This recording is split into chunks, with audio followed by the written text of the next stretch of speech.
কিভাবে সহজেই হাঁস অঙ্কন করা যায় সেটি আমরা দেখব।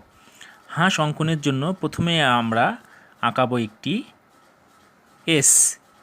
এসের মাথাকে আমরা করব কি? বাঁকা। বাঁকা। বাঁকায় দেব কি আমরা? ঠোঁট। ঠোঁট। বাঁকার মাঝখানে দেব কি আমরা? চোখ। চোখ। এখন আমরা বাঁকাকে করব কি? সোজা। এই বাঁকায় আমরা আঁকবো এখন একটি পাখা। ডিম। ডিম। এই ডিমে আমরা আরেকটি আঁকবো কি? পাখা। এই বাঁকাকে নিয়ে এসে আমরা এখন অঙ্কন করব পানি। এই যে পানি, এই যে পানি, এই যে পানি, এই যে পানি। এখন পাখাকে দিব আমরা পালক।